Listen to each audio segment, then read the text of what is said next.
appreciate everyone coming out today. Please We're gonna get started, sir. Please don't touch my property. Thank you all for coming out today. We have our city team here from multiple departments to give an update about the operation that took place yesterday here at the Loma Verde Motel. Thank you all for coming out. We'll give a brief overview from the departments about what the staff did here yesterday, and then we'll have some time for questions. So to give it, yes. Oh, yep. All right, great, we'll do it. So speakers, please get close to this mic stand here with the lav mics, and I'll turn it over to Mayor Keller. Okay. All right, well, I know it's a cold morning. Appreciate everyone coming out today. Our city layered approach to law enforcement was in full force yesterday at this location at the Loma Verde Hotel. And I think in many ways this is a real sad reflection on what can happen, unfortunately, at some of our drivers of crime, these physical places that have become nests for all sorts of illegal and inappropriate and inhumane behavior. And so the city has now closed this hotel, and we're going to walk you through exactly what happened and what we found. And this is also something we never want to have to do, but we absolutely will enforce our laws, especially in situations when they are this bad. So we're going to go through it in some detail, but I want to highlight briefly some of the aspects of this. So this is the Loma Verde Motel off Central, and for us, this literally was found to have unlivable conditions. We had a hotbed of criminal activity here, 150 calls for service, 40 arrests just in 2024, 2 homicides, 12 robberies, 4 batteries, 5 assaults, and 10 warrant calls. And yes, we responded to all of those calls. That's why we know they're in the system. But at some point, the place is part of the problem. And with these problematic motels, this is what we're seeing. Inspections yesterday also found hazardous living conditions, leaking roofs, damaged electrical fixtures, cockroach infestations, broken doors and windows, and no heating. In fact, we may have actually saved lives by getting people out of here yesterday because last night was so cold. And so for us, there's also non-functional plumbing. So people were just doing what they need to do in the back and so forth. This place was literally disgusting. And they were also preying on people here. As you can imagine, in these situations, there's a lack of control in a sense that rents were being charged around $1,000 to live in one of these inhospitable, non-heated apartment buildings that are not even supposed to be apartments. Now, what we did is, of course, we made sure and to help the people, number one. We were able to get every person who is here help that they needed and a place to stay. That's what our community safety department will talk about. We also made sure that we dealt with a massive animal issue. There were 14 dogs and 3 cats just in 2 facilities. Our animal welfare department appropriately handled those, and they'll be processed and I'm sure at some point up for adoption if appropriate. Now, for us, this is unfortunately not the first time we've had to do this. And we also want to share that we are reaching out and want to signal to any owner of a hotel. If you feel out of control, like your hotel has been taken over by criminal elements, you're unable to enforce your own rules, please contact our code enforcement and law enforcement right away. We do not want to have to do this, but we absolutely will in these situations. And so, again, we don't want to have to do this, but we've got to have folks telling us that they've lost control. They can't enforce appropriate rent. They can't enforce the laws. They can't enforce the fact that you have a 30-day minimum stay. They can't get repairs done. All of those things, please tell us, or else we will close your hotel. That is also the message. We are not going to tolerate these kinds of facilities in the city of Albuquerque. Now, I also want to mention that we're going to try and work with City Council on some legislation to help with this, because what we want to do is catch this earlier and essentially put folks on a program where they are required to do things like keep IDs and credit card information and license plates of folks who are staying, so that we can make sure and do appropriate law enforcement if needed in specific hotel rooms instead of having to go after the hotel. So we're asking for folks to voluntarily do this right now, and we're going to be working with our city council, and we may just have to make it the law that folks have to do that if they meet certain criminal activity criteria. So with more on this, let's hear from our departments who are involved in this work, and we're going to start with our Director of Planning, Alan Varela. Alan?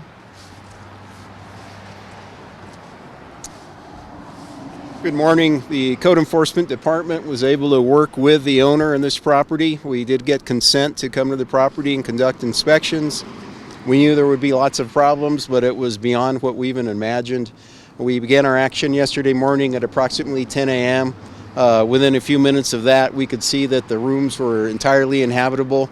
These are small, stark rooms, maybe 10 feet by 10 feet in size, with a very tiny restroom space, no door to the restroom. If there was a door, it'd be broken.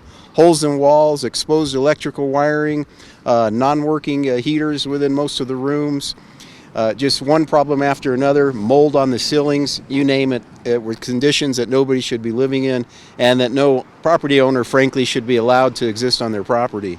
We're prepared to work on more of these throughout town, and as the mayor said, if you're having problems with your property, if you feel that you've been overwhelmed or for some reason or other you just aren't able to manage it anymore and these conditions are beginning to exist or existing, we are coming. It's just a matter of time, and you're better off if you call us for help.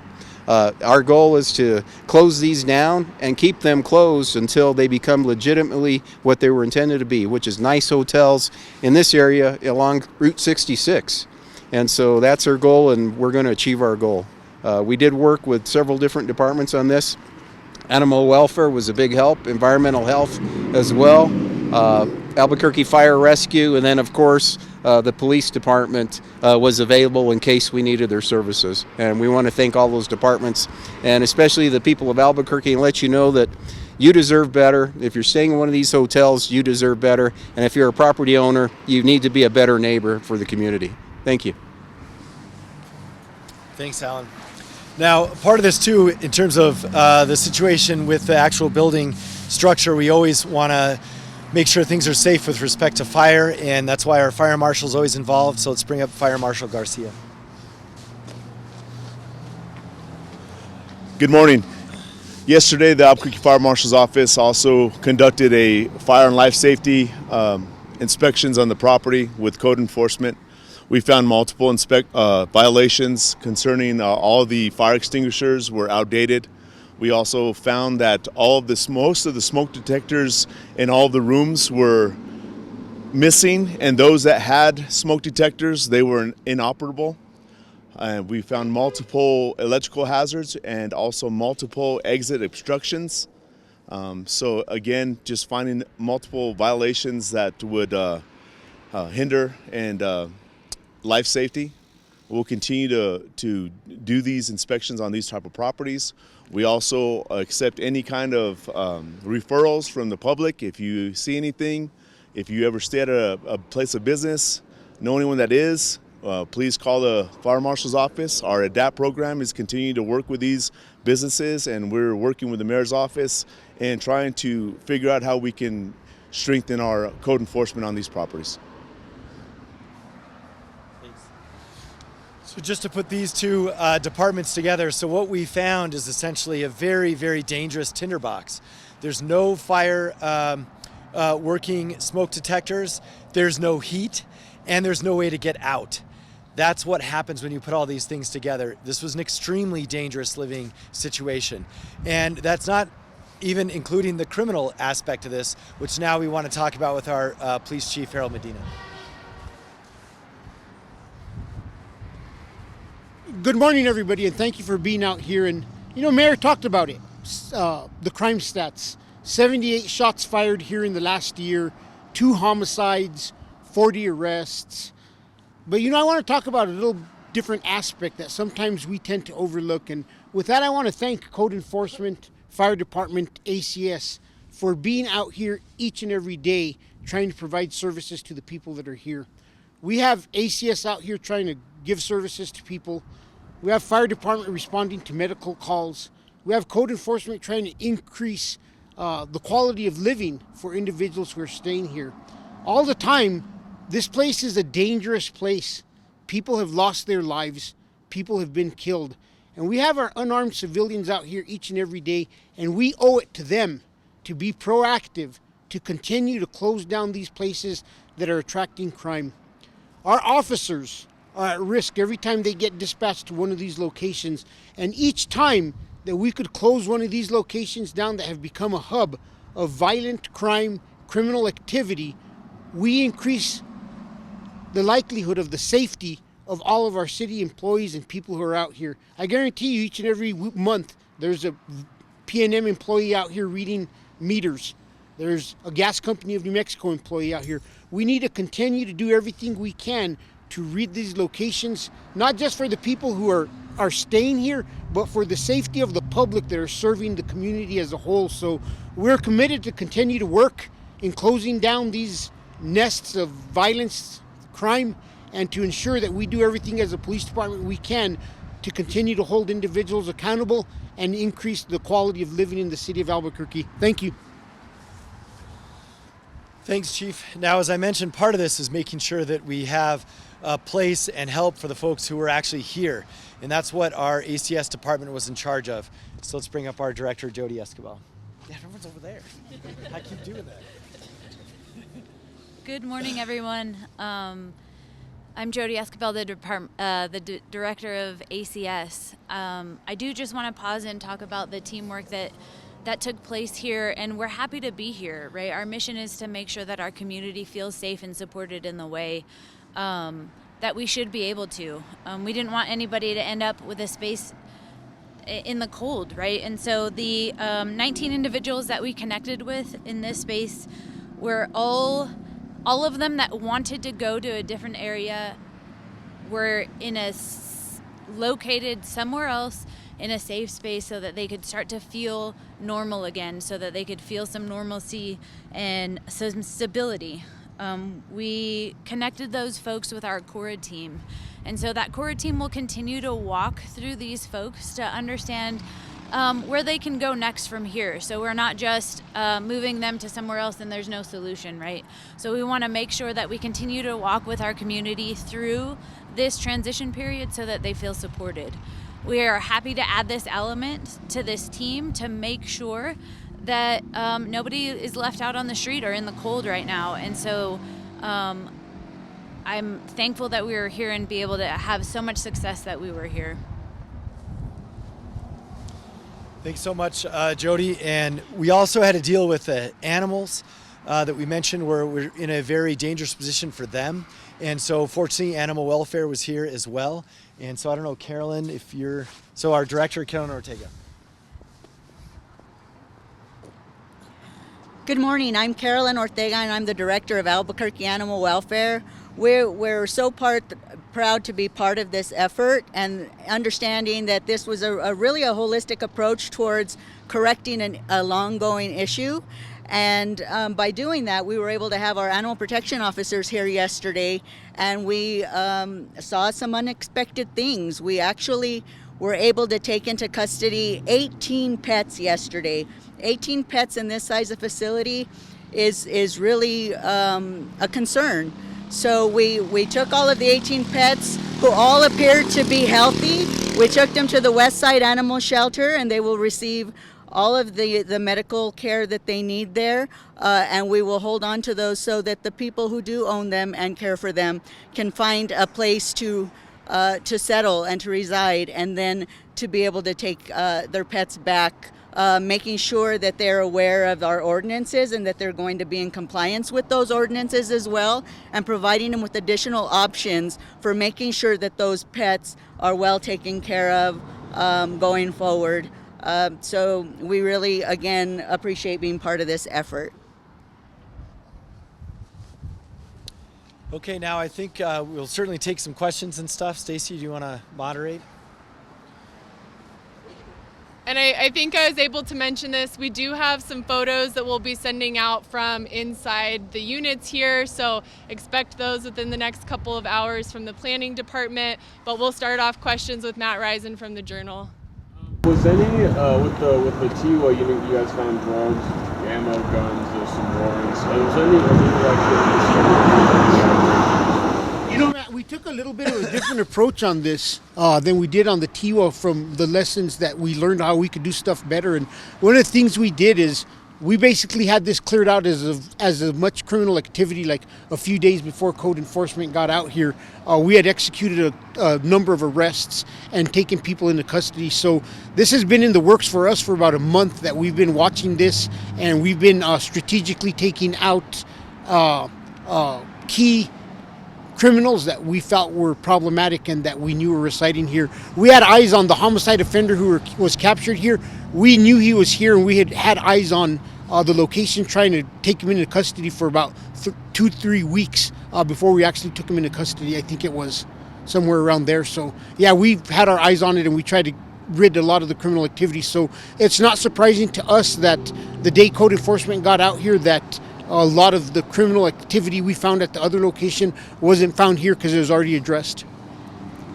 Can you talk about how taking this motel out of the equation now kind of frees up your officers to take other calls to just You know, I wish I could say that it's going to free them up to go take other calls, but what it's going to do is it's going to free us up because we're going to move to the next problematic hotel. I wish I could sit here and tell the citizens of Albuquerque, hey, we got the one motel out of the way. Started with Tiwa Lodge, we moved here, and it's my commitment to the city that we're going to move to the next hotel. And then after that, we're going to move to the next hotel. So if you are a hotel owner and you have criminal activity occurring there, eventually, I promise you, we will get there. Any other questions for folks? Matt? The pets, were they surrendered by the owners? We'll have animal welfare talk about the care of those animals that were here. They have not been surrendered by the owners. We're a short-term location for them to stay safe. But when they do come forward to talk about what their next steps are, then we'll have those conversations with them. One owner had 14 pets, which is outside of our ordinance. So we'll have the conversation with them about possibly surrendering many of those and keeping some as well. I guess what I'm wondering is, like, were they willingly, like, letting you guys take these pets, or like? Yes, they actually did. They were very cooperative, the ones that we did take. Some did choose to take their pets with them because they didn't want to be separated by them. But I think in this effort in showing them that we're willing to be a safe haven for their pets while they get their feet back on the ground, hopefully we'll see more of this happening so that we're not putting those pets and those people in jeopardy by not trusting that we're going to provide these resources. And I just want to clarify, so those animals that the director mentioned are being cared for by the department right now. They're not available for adoption, but they're being fed and monitored, and there's the opportunity for the owners to reclaim them through the animal welfare department. So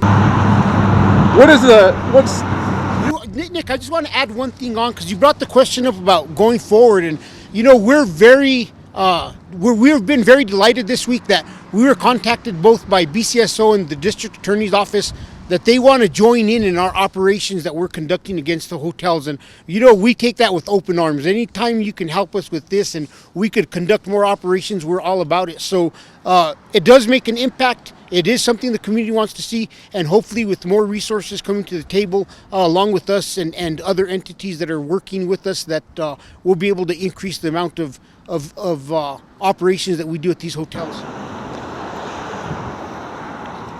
What's the dream goal to return Route 66 back to like the neons, lights, and the tourists and all that? So we do have a vision because the 100th anniversary of Route 66 is coming up, and it's going to be starting this summer. It's about an 18-month celebration, and City Council's been working hard on this, and actually all the states on the route. For us, we have sort of a vision and a challenge. The challenge is we have the longest stretch of Route 66 in the country. So a lot of cities will like fix up one block and festoon lightings and kind of paint things, and we'd love to do that for all 19 miles, but it's so big here, as you can see, it's a different problem depending on the neighborhood that we're in. So one is we want to make it as safe as possible. That, number one, is what our goal is. We also want to make it clean. And so we've been increasing those efforts, but it is a massive challenge. In fact, the challenge is a decades-old challenge. But part of it is making sure that we do not have these hubs of either inhumane living conditions or criminal activity dotting up and down Central. So this is absolutely part of it, but the broader vision is to have the neon signs back, to have it safe, to have it vibrant, and to have businesses coming back to Route 66. Now, we know in parts of Route 66 that's true. And even if you look at like Central and Unser and what we've been able to do with the new food court there are pieces that show signs of resurgence, but there's also pieces that are in deep, deep trouble, like this one. And that's why we tried to help today. We'll do one from Cherokee and then back to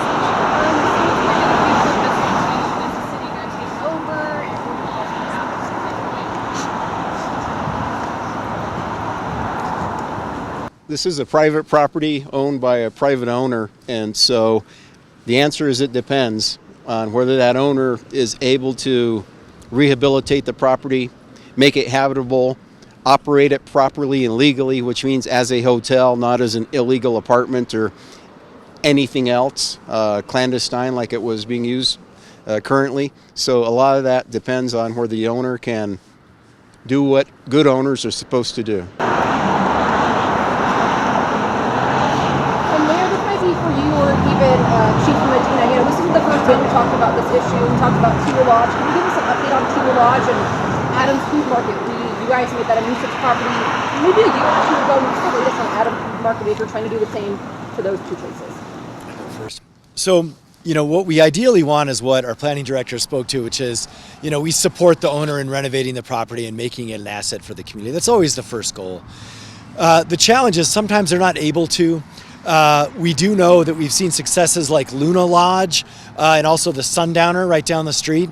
These are two examples of hotels that we converted as a city with partners to apartments and that are now great places to live. And so that's another vision that we have and what we want to support.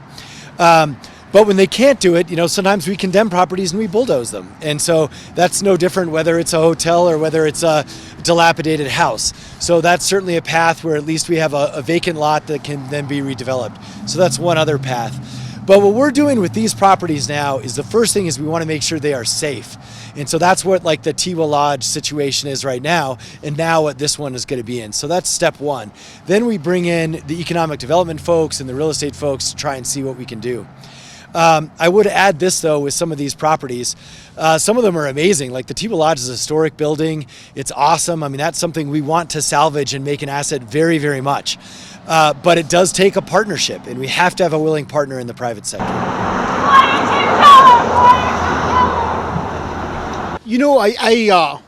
It's a difficult question at times to kind of be able to explain what is occurring with some of these locations. And, I got to always be careful because somebody gets upset and they're mad that I'm picking on certain locations. But there are locations that we've worked with in the past that are still criminal activity is occurring.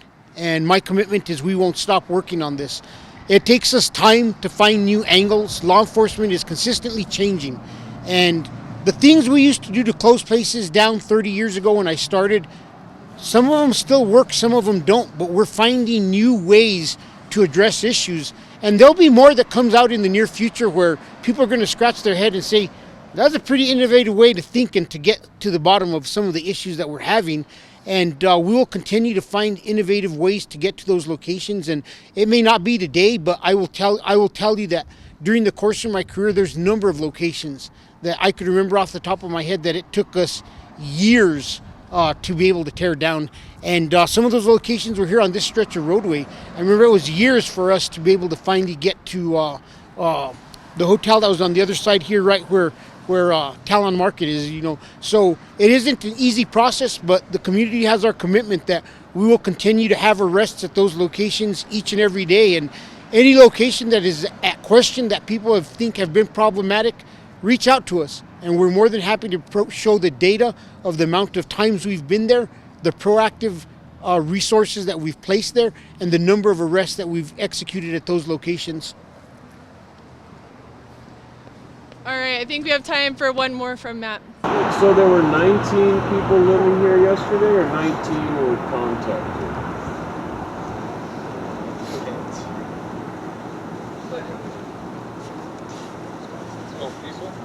How many people were living here yesterday?